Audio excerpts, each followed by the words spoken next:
Alabato fahadoson-kevitra ny milaza fa ny lisym-pifidianana no fototra hoy Patrick Raharmanana. Fifidianana 2024 mila fanatsarana goavana isian'ny filaminana sy ny fandriampahalemana eto Madagasikara. Ery Rajaonarymampianina ny zava-misy amin'izao no hitondra ho any amin'ny tetezamita.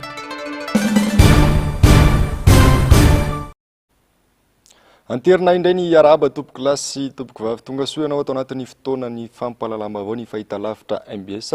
Manasanao mpananjana ny tenako hanaraka izany hatramin'ny farany. Lafim-baovao ny politika avy hatrany no isataratsika ny fampahalalam-baovao ny tsy fananana vinina lavitrezaka no mahatonga ny firenena latsaka kanterena tahaka izao. Nanao famelabelan-kevitra momba ny vinina fisandratana 34 ny antoko ASVM sy ny filoteo aloha Ery Rajaonarymampianina androany. Nandritra izany no nitondran'ny heviny momba ny resabe hamakasika ny ametrahana tetezamita tsy eto amin'ny firenena zero. Maino Menjanary sy mbola avatsara. Tsy ny antoko ASVM na ny filohany no mitaky tetezamita fa ny zava-misy amin'izao fotoana no mety hitondra ny firenena ho ao amin'ny tetezamita. Hoy ny filoha teo aloha Ery Rajaonarymampianina androany raha nanontaniana mpanao gazety mahakasika ny resaka tetezamita sy ny filazana fa ity filoha teo aloha ity no hitarika ny tetezamita eto Madagasikara. Ho tombontsoan'ny vahoaka malagasy ve anefa izany? Hoy ny fanontaniana napetrany. Zao ny azo adintsika resaka tetezamita zany ny adefitra amin'izany tsy tonga ho azy.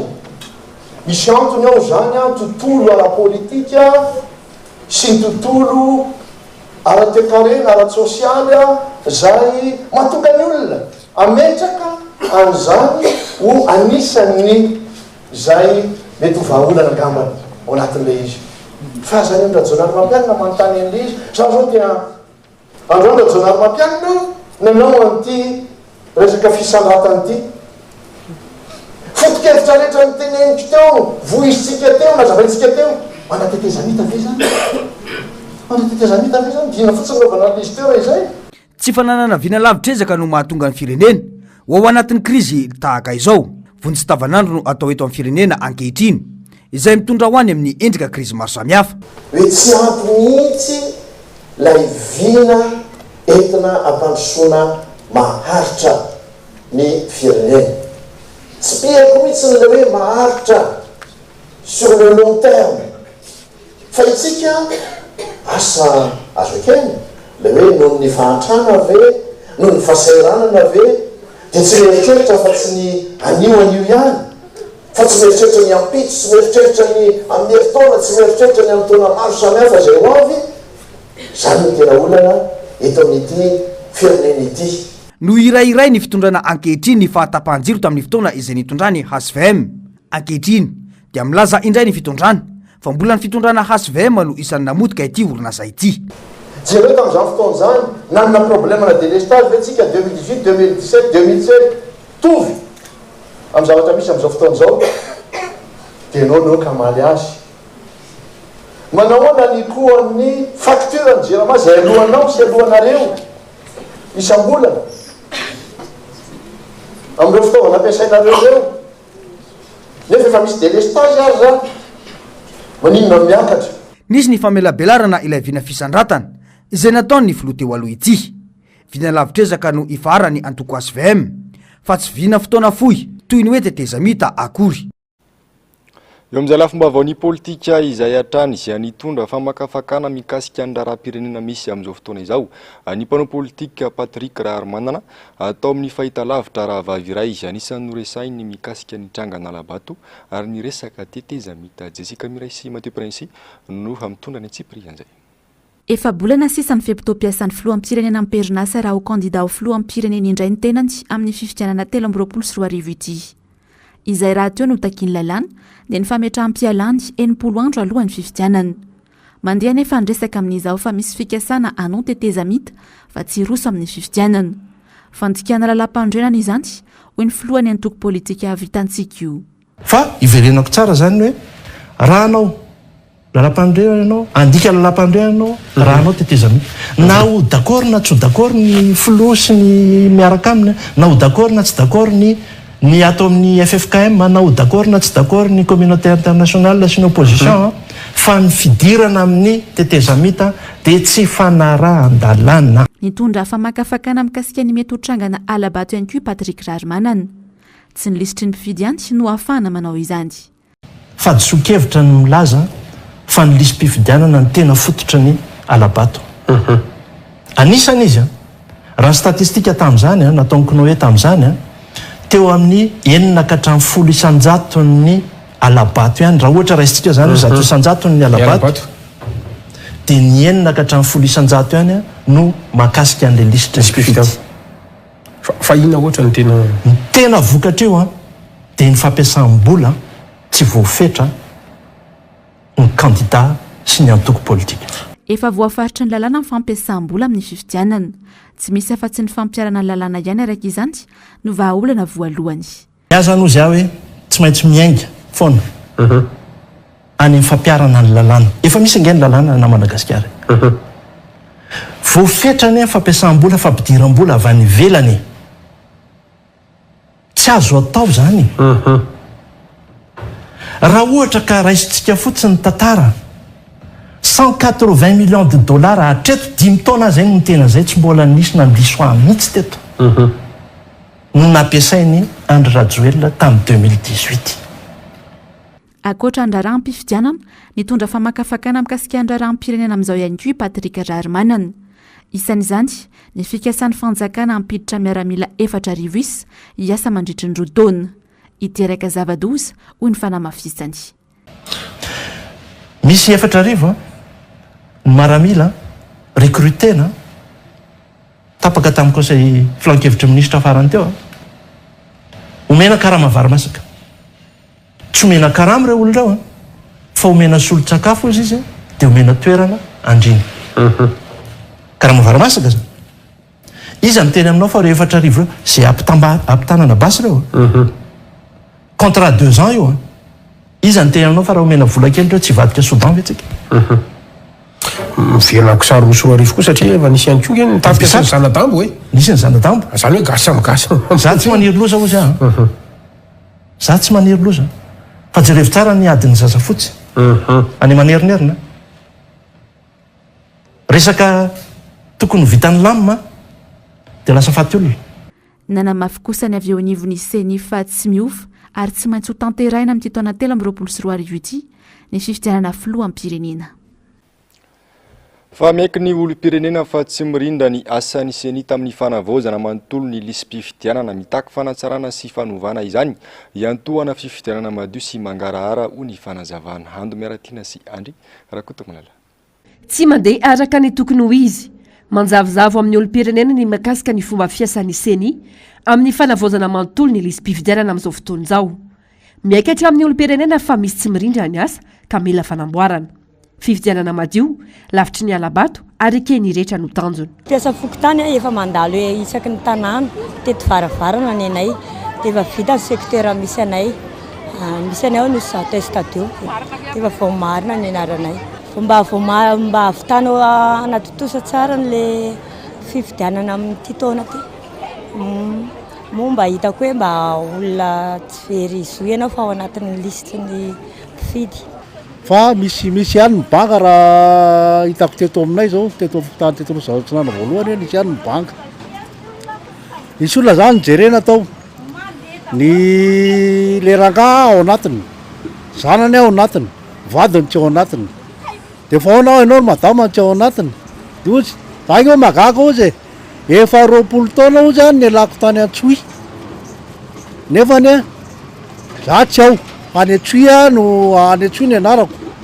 Fa ahoana zao mahatonga an'izany. Dikan'izany io ary madama dia zao mitatỳ amin'ny vilina any zany ao natao refonte. Fa ny any ananina zany tsy natao refonte raha ny tena marina. Fa maninona mbola 20 taona ianao niala tany Antsoy mbola any ny anaranao. Dikan'izay amiko zany tokony jerena daholo zany hoe entanina daholo ihany ny olona rehetra hatrany province rehetra any hatrany marina-ravikazo rehetra any hoe soratra anarana amin'ny fifidianana. Efa tapitra ny fiampitaonan'ny fitondrany tikatra dia tokony hiova zany no na hifidy filoham-pirenena vaovao tsika. Zay no lasan'ny olona rehetrarehetra. Dia mijaly loatra ny olona. Ny fifidianana dia zava-dehibe satria ianao raha ohatra hoe tsy tafiditra anaty lista dia tsy afaka menimena satria ianao raha tsy nandray anjara.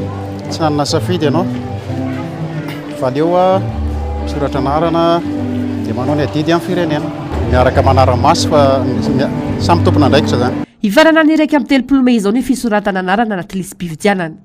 Miainga amin'ny fandraisana andraikitry ny rehetra ny fanavotana ny firenena amin'ny fandehanana mifidy, fa eo koa ny fanaraha-maso mialoha mandritra ary aoriany ny fanatanteran'izany. Fa tsy nitarika filaminana sy fitantanam-panjakana tsara tombona ny fifidianana teto Madagasikara hatramin'izay. Ao ireo mpandinika sy mpisehatra politika. Aloha hevitra ny rahan'ireo mpisehatra politika, fiarahamonim-pirenena sy fikambanana maro nikandofo nandritra ny 3 andro. Ka namohan'izy ireo fehi-kevitra iraisana aparitaka sy ampiarina eto Madagasikara io, atratrarana ny tanjona Andomiaratina sy Andry Rakotomalala. Fehi-kevitra telo no nivoaka. Taorian'ny famelabelan-kevitra ny raha ny mpisehatra politika sy ny fiarahamonim-pirenena teny faravohitra nandritra ny 3 andro. Voalohany, miaina ny toe-tsaina maha-olom-pirenena, mitombo ny fiatsiany vahoaka ireo mpisehatra politika, ny ireo endrika maneho ny fahabangan'ny etika politika. Tsy ampy ny fanabeazana ny olom-pirenena. Ambany ihany koa ny fari-pahaizany. Manjaka ny fitiavan-tena ny mpisehatra politika sy ny fitiavana fahefana. Maro ny mpisehatra politika no tsy manana kolontsaina ara-politika ka manao izay sy ampatany rehefa tonga eo amin'ny fitondrana. Santonana amin'ireo tranga misy eto amin'ny firenena ireo ka namoahany mpisehatra politika fehi-kevitra roa dia ny fankaherezana ny rafitra ara-pinoana sy fitaizana ara-panahy hiaro ny soatoavin'ny finoana eo amin'ny fikatrohana politika. Zava-dehibe ihany koa ny fampandraisana anjara sy fanabeazana ny ankizy sy ny tanora hiomana amin'ny fandraisana andraikitra. Mitaiky amin'ny mpisehatra politika ny anajany etika na soatoavina politika eo amin'ny famolavolana viana ifanaraka amin'ny filan'ny fiarahamonina sy azo tanterahana. Faharoa, fananjana ny kolontsaina ny fifampiresahana. Fotoana izao tokony hananany malagasy ny toe-tsaina sy fahaiza-miaina ao anatin'ny fahasamihafana. Tsy maintsy misy ny fifandraisana sy ny fifanantonana, fifampiainoana, fampandeferana ny ampo politika ary fifananjana eo amin'ny rehetra mahatsapa tompona andraikitra anatin'ny raharam-pifidianana.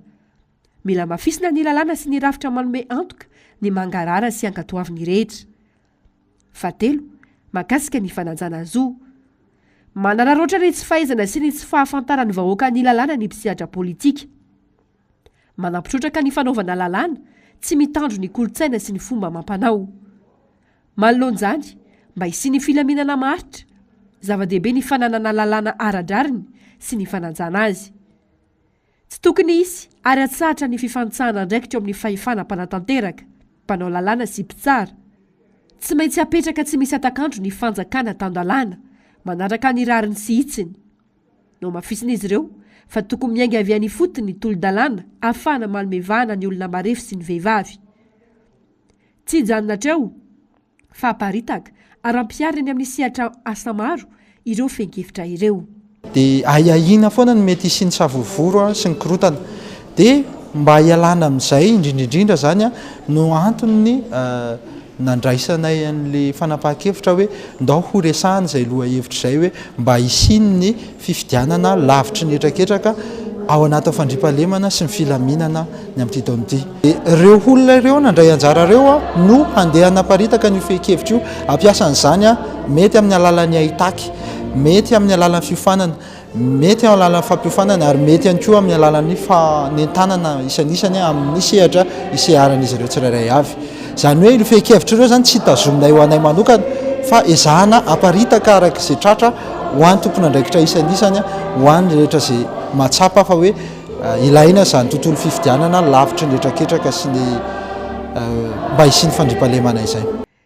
Manokana andro anaovana atrikasana andro sosialy ny APSE na ny fikambanany Jesoa eo anivon'ny fiangonana katolika isan-taona. Miankina amin'ny zava-misy eo anivon'ny fiarahamonina sy ny firenena ny loha hevitra avelabelarina sy amoahana fehi-kevitra tahaka izao. Amin'ny matom-pifidianana ity taona ity no nisy afidianan'izy ireo ny loha hevitra manao ny hoe fifidianana, fandriampahalemana sy filaminana eto Madagasikara.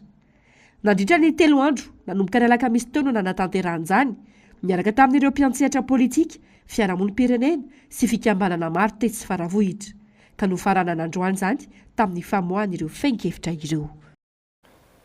fa rakotra mpitandro filaminana teto Antananarivo renivohitra tamin'ity androany ity fihetsika izay mampametra-panontaniana manoloana ny tsy fandriam-pahalemana mitranga eto Madagasikara amin'izao fotoana izao. Hatreny amin'ny kianjan'ny Magrobeorika Mantsy anahitana izay mpitandro filaminana izay avokoa. Azeromany Menjanary sy mbola avatsara. Toy izao ny sarinisy tetsy amin'ny parvy Analakely androany. Vata miaramila milanja basy izay ny taomin'ny reto fiarabe ireto. Miala veto Analakely dia toy izao ihany koa ny eto Ambohijatovo. Zandary, miaramila, polisy, samita eto avokoa. Hatreto amin'ny arabe ny falevantena rakotra mpitandron'ny filaminana. Ny tena mahazendana dia hatreny amin'ny Magrobeorika feno mpitandron'ny filaminana hatra ao anatin'ilay toerana. Raika amin'ny 20 taona izay no nisy ny etsika telo amby folomero amin'ny 770. Mbola toy izao no endrika miseho eto Madagasikara amin'ny fanamarihana ity vaninandro ity. Matahotra ny daty ny 13 Mey ny mpitondra ankehitriny raha ny sarita teto Antananarivo androany. Mavesatra tsy zaka loloavina eo amin'ny tantara ny tsiny amin'ilay kianja natao sehatra ny fitakiana sy fandrendreham-bahoaka na nanganana fanjakana barota amin'ny taona 2004. Araky ny fanehon-kevitry ny olona iray ny safiditsy ny seho mihitsy.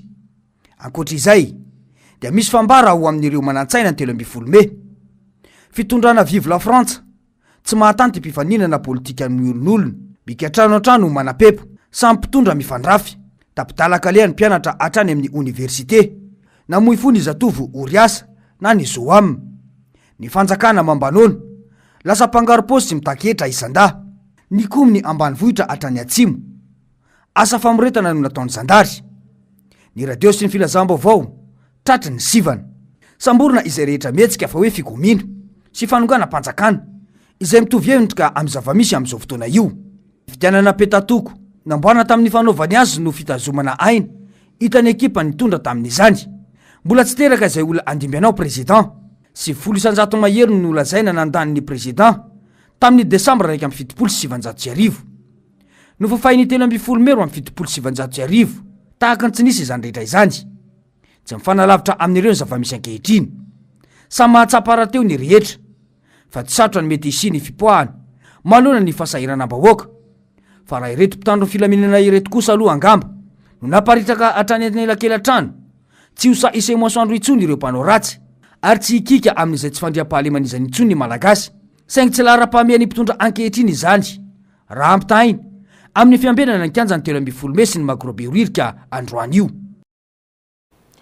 Isika izao no mila mieritreritra amin'ny fiainam-pirenena misy ankehitriny ary samy mandinika raha tena tia tanindrazana tokoa isika ho ny fanehoan-kevitra ireo mpikambana ao anatin'ny etsika 72 amin'ny letika ny fitiavan-tanindrazana amin'izao fotoana izao raha ny tsikasitra ho ny fanazavana havitra solonaibe sy Andry Rakoto Malala. Ny fiainan'i Madagasikara nametraka tantara teto amin'ny fiainam-pirenena taoriany izay 13 taona nahazonany fahaleovantena izay ny tolona 270. Mihamaivan-danja ny fahatsiarovana sy ny fanamariana izany raha oharina amin'ireo tolona maro samihafa izay niadivan'ny fitiavan-tanindrazana ho ireo mpitolona nandritra ny etsika.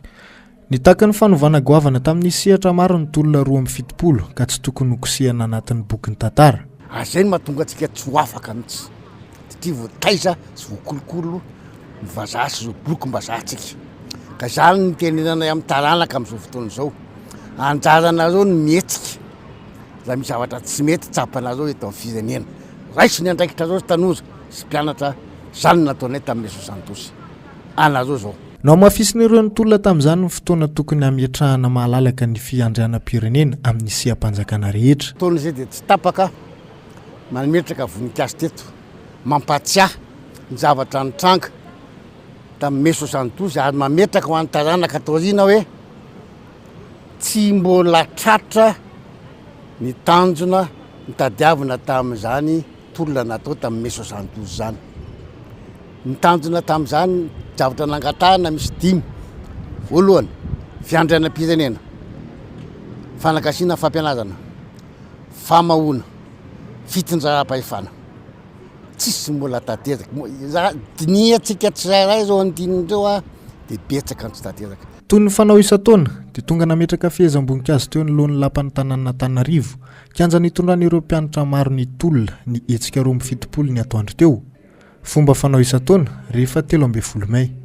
Ny firenena malagasy dia mahaliana boky fampianarana na ho an'ny fianakaviana. raha vainy sanyreo mpitolona taloha mampisongadina ny sotoavina sy ny tsiaro ifo tantara momba ny tononkalo boky vaovao tsy fahitany maro ka ny tany ny tantara ny teny ny tantara iaolovainy zaza ho afara. Roa isanjato ho an'ny vondrom-bahoaka ifotony zary 3 isanjato ho an'ny fanjakana Foibe ampahany amin'izay voarakitry ny lalàna vaovao ifeny fitrandrahana ny arena kibony tany izay alanteny anivon'ny antenimieram-pirenena izany omaly solombam-bahoaka vitsy anisa moa anotonga ny atrika ny fandaniana ity volavola an-dalàna ity Germaine Menjanary mbola avatsara. Seza babangona no eto amin'ny antenimieram-pirenena omaly tsara raha ny solombam-bahoaka tonga andany ilay volavolan-dalàna avy amin'ny gouvernemanta na izao aza nefa ny zavanisy dia lanina sy mpanovana sy nasy-pantsina ny volavolan-dalàna larana fa ohatraohatra 5 momba ny fanavozana ny fehezan-dalàna momba ny arena ankibony tany ho an'ireo solombam-bahoaka sasany dia tokony hijanona avokoa aloha ny fitrandrahana rehetra manerana any Madagasikara izay ny feheziny lalàna teo aloha aorian'izao fametrahana lalàna vaovao izao. Nandritra ny fotoana mpianto ny code minier misy anefa ireo mpitrandraka vaventy efa nisy fanazoan-dalana kelikely ihany nanomboka tamin'ny taona 2024 raha ny fidinianay dia tokony manomboka amin'ny fahazoana fandaniana ty lalana ty androany vao manakely ny fahazoana mitrandraka nefa efa misy ireo mpitrandraka any amin'ny distrikta misy anay distrikta ny Brickeville ny anaran'ny société mpitrandraka io dia marche industrie Madagasikara nahazo fahazoan-dalana 2343 de référence somary oro ny orpailleur any amin'izao matahotra ihany satria ireo mpitrandraka vaventy ireo no nahazo ny perimetre ngezabe indrindra. Anisan'ny teraka adihevitra ny makasika ny fitsinjarana ny saram-panjakana sy ny tamberimbidy redevance e restorny tapaka arak'izany fa 2 isanjato ny tamberiny ho an'ny vondrom-bahoaka ifotony itsinjaram-pahefana ary 3 isanjato ny saram-panjakana ho an'ny fanjakana Foibe.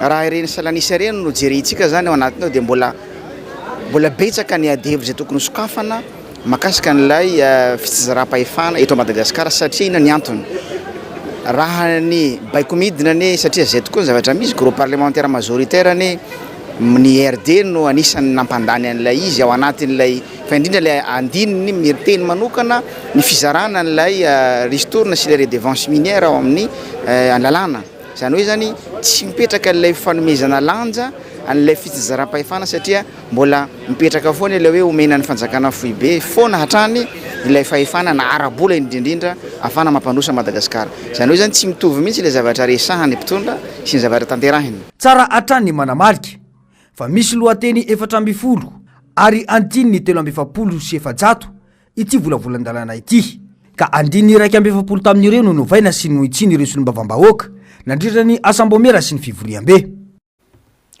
Mifandringotra amin'ny toe-karena misy any Madagasikara amin'izao fotoana no ahafahana mampiatra ny fanangasiana ny fampianarana na tsisy ho ny taletsekoly iray. Ankilan'izay dia mbola kamatatra ny ahatanterahiny fanangasiana ny fampianarana izay ka antony mahatonga nisy hetsiky ny mpianatra 72 mampaneno hatrany ny lakolosy avitra Sondrabe sy Andry Rakoto Malala. Teboka maro ny mila jerena mialohan'ny rosona amin'ny fanagasiana ny fampianarana. Fiaraha-midinika eo amin'ireo mpisehatra maro. Milona anatin'ny fampianarana no ilaina azona mamolavola ny rafim-pampianarana mifanaraka amin'ny filan'ny Madagasikara.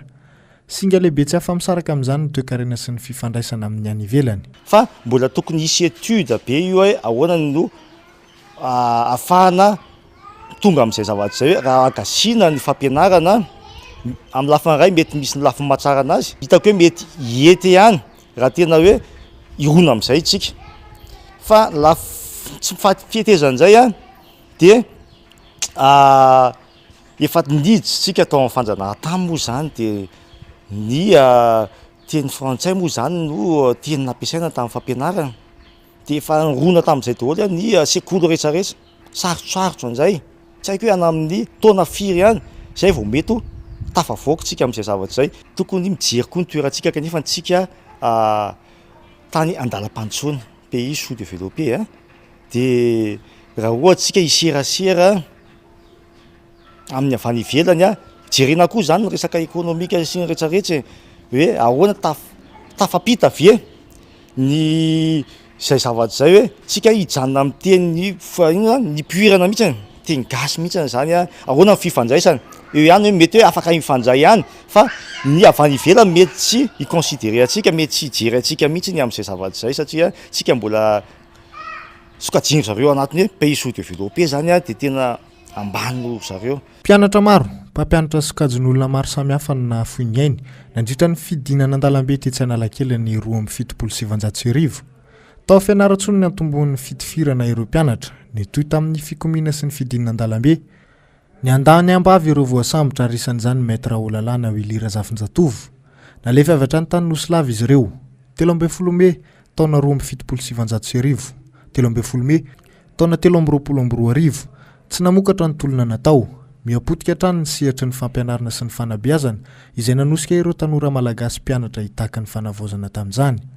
Mba betsaka ny ova kosa aloha satria ohatra hoe amin'izao fotoana izao ary tia namba tiako marena kely nanomboka tamin'ny 2016 sady 2017 tafiditra teto Madagasikara atao PSE programme sectoriel pour l'enseignement za mpampianatra efa politona prof de français fa tena nadikako fotsiny zao le PSE poison spécial pour les enfants fa mbola le raha fampianarana tamin'ny frantsay mbola tadiavina averimberina eto zany tsika dia tokony mbola miezaka mihitsy mametraka ny identité mahamalagasy atsika tokony amolavola raha fampianarana mazava mihitsy zany tsika eto Madagasikara fa tsy hanao kopikolen'izay zavatra misy any andafy ihany lasa any andafy no zanak'iranony dia ohatran'ny frère ihany le ray aman-dreny malagasy tamin'izany fotoana zany fa nahoana tsy maintsy any andafy fa maninona raha petraka eto Madagasikara ny zavatra tokony ampianarana ny malagasy fa aok'izay kosa ty fampiasana ny bolokom-bazaha eto amin'ny firenentsika ity aok'izay kosa famendrifendrona atao amin'ny malagasy indrindra fa nivoaka madinika aok'izay fa aloha mba hisandratra amin'izay tokoa malagasy ny malagasy dia tafiditra eto daholo ty fatin-javatra rehetrarehetra avy any ivelany ity tsy afaka manivana an'ireny karazana fatikira ampidirina eto amin'ny firenentsika ireny ve ny ministère ny culture eto Madagasikara. Fitakian'ny mpianatra hitondra Madagasikara vaovao tsy nahitana akony toy ireo tolona maro samihafa izay namonjana aina malagasy anetsiny hanao ny Madagasikara rapitso ny tanora ankehitriny toa milavilefina amin'ny fandrehetana ny fitiavan-tanindrazana ao anatiny. Lafomba ny tontolo iainana kosa indray tafiditra ao anatin'ireo paikady andrakofana alan'ny Madagasikara sy amerenana tsikelikely ny vokadratsy atiraky ny fanimbana tontolo iainana ny fametrahana valan-javaboary vaovao amina toerana iray tetikasa no volavolaina sy novatsiny ny sehatra tsy miankina olovainjafy sy afahany vondron'olona iny fotony misitraka tombontsoa Andomiaratina sy Andry Rakoto Malala. Matsapa ny vokadratsy ateraky ny tsy fanajana ny tontolo iainana amin'ny alalan'ireo karazana famitianala ny rehetra amin'izao fotoana izao. Matsiaro manana didy ao anatin'izany sehatra tsy miankina ka namolavola paikady amerenana tsikelikely ny fandrakofanala ny Madagasikara olovainjafy. Tamin'ny alalan'ny fametrahana valan-javaboary vaovao ao amin'ny fokotany Ampotaka, komina Mandoto, faritry Vakinankaratra no anombohan'izany. Valan-javaboary mirefy 20 hektara manana endriky Madagasikara. Ovolena karazan-kazo marobe izany. Tsy jany eo fa ahafahany vondron'olona ifotony misitraka tombontsoa avy amin'ny tetikasa. Resy lahatra izahay fa efa mila mandraindraikitra daholo ny sehatra rehetra manoloana ny fahasimban'ny tontolo iainana dia anjara birikentinay izy io amin'ny fanohanana ny fanamaintsona ny nositsika izany. Ny faritra voalohany izay hita aloha izany dia ny eo Vakinankaratra.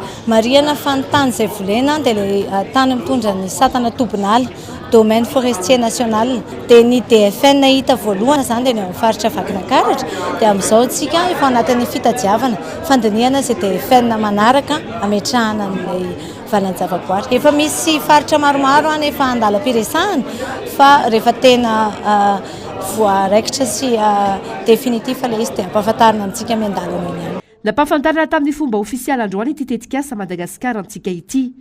Tsy hijanona hatreo fa isy ny fametrahana valan-javaboary efatra ambiny amin'ny toerana tsy mbola voafaritra saingy efa vita kosa ny fifanarahana amin'ny mpiara-miombinantoka.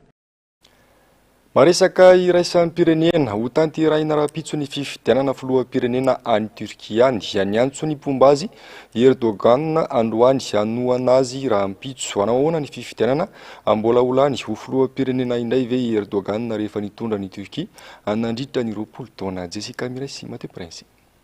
Ity ny fifidianana mafy indrindra ao Turkia tao anatin'ny 20 taona izay. Manamafy amin'ny toerany Erdogan ka nampiantso ny mpanohana azy androany. Nanamafy kosa nefa izy fa vonina anaty izay ho voka-pifidianana io na filoham-pirenena na solombavambahoaka. Na izany asa ahina mafy ny toetra raha amin'ny tanan-dehibe ao Turkia. Nitrangana fanakorontana atranty nandritra ny fahamaranana fampelezan-kevitra. Na voatery ny mpifanandrana amin'ny Erdogan nanao gilet pare-balles mihitsy nandritra ny fampelezan-keviny. Mihiba tanteraka ny tarehimarika ho an'i Erdogan amin'izao. Anisan'ny mandasaka ny fitiavan'ny olona azy ny krizy misy ao Turkia. Ny fiakaran'ny vidim-piainana, ny olana nateraka ny horohorontany 9 febroary lasa teo, izay nahafatesana olona mahery ny 5 alina. Ny aina be araka izany ny fitiavan'ny olona azy nanomboka ny taona 2024. Raha nandritra ny fifidianana 2024, mbola nivoaka mpandresy izy nandritra ny fiodinana voalohany, 2,900 ny nandreseny. Tsy misy afa-tsy 400 sisa amin'izao raha ny vinavina.